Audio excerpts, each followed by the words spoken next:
Next, if an ancient Chinese tradition is not followed, believers say they could face disaster. Those who refuse to take it seriously do so at their own peril.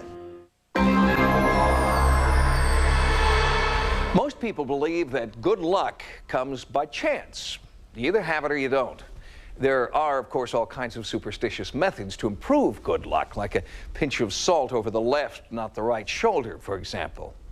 But the Chinese believe that there is a scientific system for improving good luck. It's called feng shui.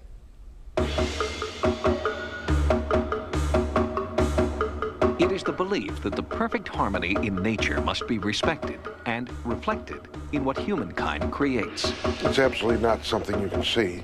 It absolutely has to do with the forces of yin and yang being male and female, or light and dark, or good or bad. And there's an intersection of these forces in any one location, according to the theory. And because of that, there are good locations and there are bad locations. Feng Shui teaches that a spiritual energy called qi flows freely in nature, but man-made structures like buildings or even tombstones can interrupt that vital flow and cause bad luck, disharmony, even death. Martial arts star Bruce Lee did not heed Feng Shui advisors when he built his Hong Kong estate and when he chose a burial site for his father. Both Bruce Lee and his son Brandon died tragically before their time. Bruce Lee lived in a house in Hong Kong in 1972-73, just prior to his death, that one of the Chinese feng shui experts had come and told him this house was a very bad location, that he shouldn't live here, and Bruce Lee laughed it off. He refused to take it seriously. He had basically said, I don't care about the old way, I have a new way, I'm going to show you there's a better way. Turning his back on the old ways may have helped Bruce Lee cross over into international fame, but feng shui experts believe it also disrupted the flow of qi around him and contributed to his death by cerebral edema. Everybody is governed by qi, so we say qi is a real me. The body's metabolism is only a shell, and when the qi is very smooth, then he will have a healthy body. Feng Shui master Yun Lin believes illness is caused by bad qi. He claims to have healed many people by instructing them in methods that improve the flow of qi. Mimi Tsai was given a number of suggestions about the placement of objects in her home to counter the effects of an abdominal tumor she'd carried around for 19 years. That time, I just want to die. I don't want to live. It's very hard for me. But my mother, she's worried about me very much. She tried to call Professor Lin, and luckily I talked to him on the phone. I hope to use my qi over the phone. I imagine the light of 10,000 Buddhas shining on her.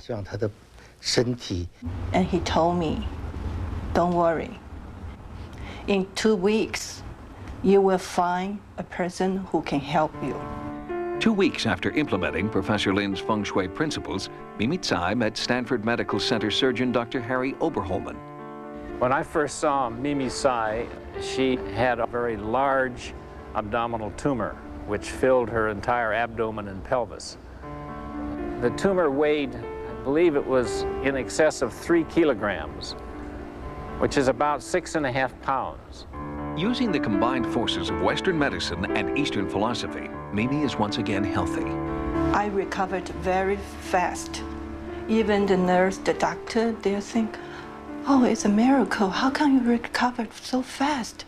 Professor Lin also works with the terminally ill. William Whitson recalls consulting Professor Lin on behalf of a colleague at the Library of Congress.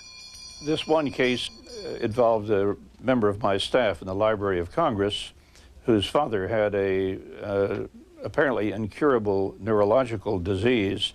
The paralysis had begun at his feet and had gradually gone all the way to his waist, and he was in a wheelchair. So I introduced the young man to Professor Lin, and Professor Lin looked at him and he said, your father has lived in this house for 50 years, is that right? And the young man was surprised and said, yes.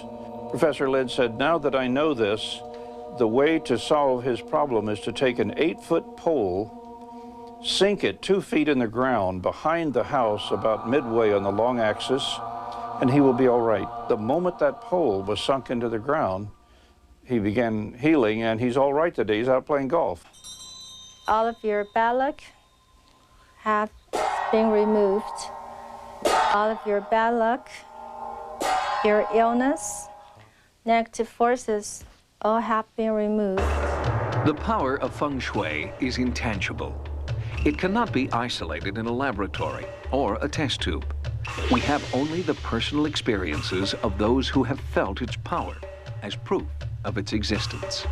When Brandon Lee died, there was information that came out at the location of the grave of Bruce Lee's father, Brandon Lee's grandfather, was a very bad omen for the family. He's buried on a hillside in a cemetery above Hong Kong. That an expert in feng shui had come to them and said, this is a very bad location and it's going to cause your family great difficulty. But the Lee family did not heed the warning. The grave was never moved. Feng shui experts are convinced that ignoring their warning killed Bruce and Brandon Lee, and that heeding feng shui principles spared the life of ŋ.essawe. There's something there, and those who refuse to take it seriously do so at their own peril. If you'd like more prosperity, health, and good fortune, feng shui experts have this suggestion. Hang metal wind chimes just outside your front door. The chimes will help direct the flow of qi, or good energy, into your home every time the door is opened.